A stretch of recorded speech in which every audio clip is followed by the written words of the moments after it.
Thank you, everyone. I'm very pleased at this stage that the fight's all over. I'm glad I got the win. Glad I did it in the fashion that I did. I was a bit rusty.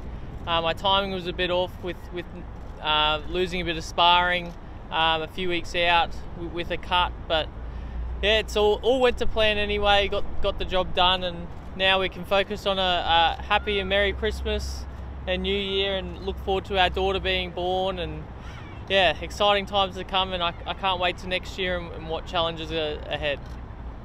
Jeff, you're speaking as if it was another fight, but you've defended your world title for the first time. Waking up this morning, how did that feel? Oh, it felt good. I'm not as bruised as I was last time against Pacquiao, which is good, but I've still got the cuts on my head, which is always frustrating because it's just a new scar to add. But yeah, it's look, I've got to treat every fight the same, and I did that with last night as well. Okay. Did it go as you expected, or were you surprised by Gary? Look, I was surprised how tough he was. I knew he was going to be tough, but he was a very tough customer out there, and he played a little bit dirty, but it's a boxing match. I've got to expect he's going to throw some fighting tactics in there. It went kind of how expected. Glenn told me he thought I would get him late in the fight, which is what happened, or I thought it was either going to be that or it was going to be an early shot that one of us was going to get on each other. Now, we've heard some talk about what's next for you. Are we going to Vegas? I'm really not sure. I'm waiting for Glenn and Dean Lonergan and Bob Arum, all those guys to have a chat. We said we didn't want to talk about that before the fight. It's still a bit too early in the morning to have spoken about it already, but I'm sure it's very much on the cards that might happen. Surely you must have a wish. What is that wish? Oh, look, I really don't mind. I don't mind going to Vegas. I always knew, I pictured myself I would be going there eventually, whether that's next year in April, time will tell. Yeah, definitely. It's every boxer's dream. It's what I imagined from the start as well, fighting it somewhere in Vegas, either T-Mobile Arena, MGM Grand, somewhere like that, in a big stadium, big casino somewhere, and fighting for a world title. Oh, look, he's in there a little bit. I'm interested in the fight, depending, I suppose. I think he should have retired after the last fight, but he's still after something in boxing. He wants to prove himself and get back up there, but I'm just letting everything on the table. I'll let Glenn discuss that with the promoters, and we'll see what can be worked out. Potentially. That's what makes it more interesting, because Mundine's over 40 years old, and I think past it, so he's a lot easier fight and a lot more money than probably a Terrence Crawford. The after parties of the Pacquiao fight last night were a bit like family reunions. You've got a lot of family support. It was. I have a lot of family here supporting me. It is like a family reunion going into the after parties for the fight. Jeff, what's more scary, another potential world title defence or fatherhood? I think fatherhood's possibly more scary at this stage, because the fight's over. Once the fight's over, you're not thinking about it anymore. But yeah, the fatherhood's definitely going to be a change in my life, that's for sure. What did you say to Crawford after the fight, mate? Oh, look, I just said he was an extremely tough guy. He fought extremely hard, and I congratulated him for that, and that I wish him all the best in the future with his life. How many stitches did you get? I haven't got any stitches at the moment, but I'm going to get them done up. I'll probably get 8 in that one, 8 really nice and neat ones, and probably 2 in one, or the other way around. Full set. Yeah, full set. Jeff, is Terrence Crawford too big of a risk at this stage of your career? No, I don't think so. I'm confident. I'm a much bigger guy than Terrence Crawford, and I think I've got the style to upset him. So if that's the fight I have to take, I'll take it. How much out to have another fight? Yeah. I don't know. Oh, sorry. Maybe sometime next year, I guess. Once we kind of get used to having a child, and even they probably never get used to it, but you know, yeah. How was it for you last night, having to watch those 11 rounds? Oh, it was stressful, like always. You know, it doesn't ever get any easier, or it's another fight and another stress. but she was moving around and kicking, so that was cool. Well, I'll be meeting with Dean after here and having a chat, and possibly with Bob Arum as well, and he's been very gracious and offered us you know, great facilities over there, his own house and everything to train and everything, so he's been phenomenal. And yes, it is a fight. I have studied Crawford, and yes, I know how to beat Crawford. We can beat Crawford.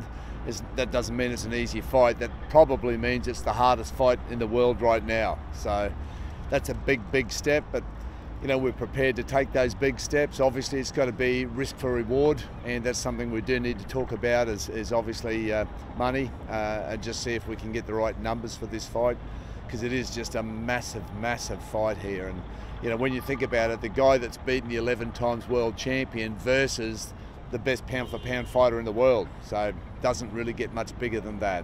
So that's what's on the table. How soon could that next fight happen? Obviously, there's a lot more on the plate for Jeff now.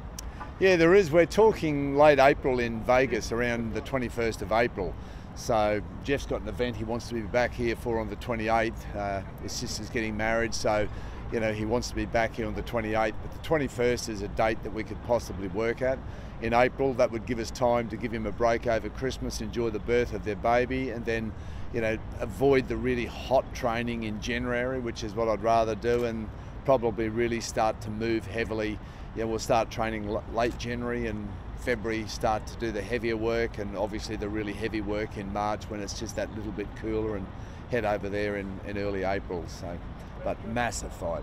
When you're always formulating plans, so is this part of the plan to go up and get someone like Crawford? Well, ideally, Crawford I would have rathered to wait another fight or two, ideally, but you know, he's been instilled as the #1 mandatory challenger now. You know, they've just brought him straight up from the super lights. Remember, he unified the whole super lightweight division, won every belt there, and they've of course brought him straight up to the #1 position to displace Manny Pacquiao. So unless Manny Pacquiao says, "Oh no, I will do it," I'm sure maybe if he did that, Crawford could be offered step-aside money to step aside and let the Manny Pacquiao-Jeff Horn fight go ahead.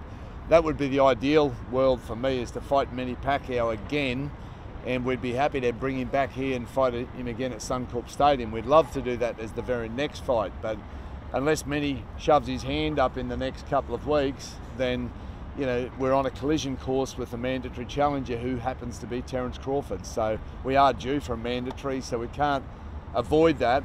And if that's the way it is, then that's the way it is. Can we beat Terrence Crawford? Yes, absolutely, we can beat him. It's going to require a really good preparation, and we can't afford to miss a beat. We can't afford an injury like we had for this one, 2 weeks out, you know, 8 stitches. We missed 2 weeks of sparring.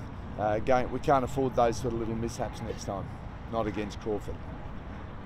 Premier, you're potentially Mundine, potentially Pacquiao. What do you want to say to the promoters at the moment? Bring it back to Brisbane? Well, let me say very clearly, I'm not letting any rematch move to any other state in Australia. So, you know, Queensland is now on the world stage. Internationally, this was beamed to millions of people around the world. You know, and what I want to see is those people come here and visit our great state. So, you know, it's my government that's got in there and backed Jeff for these rematches. And of course, we'd always be willing to sit down and discuss future options. And, you know, I wish them all the very best in Las Vegas. And like everyone was saying, that is every boxer's dream, every fighter's dream to be there. And, you know, we will back him from Queensland 150%. There's 7,000.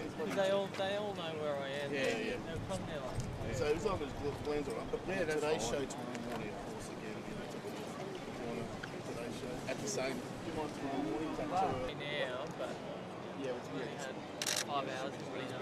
That's nothing of it. That's hard. He's come through it surprisingly well. Yeah, you looked great last night after it. Yeah. Be nice just to relax. Yeah, that's it. Another one. Add to the collection. When you get that new house, you're going to get a special room. Yeah. Going straight to the pool room. That's not frozen yet, Joe. When everyone's right, I just wouldn't mind getting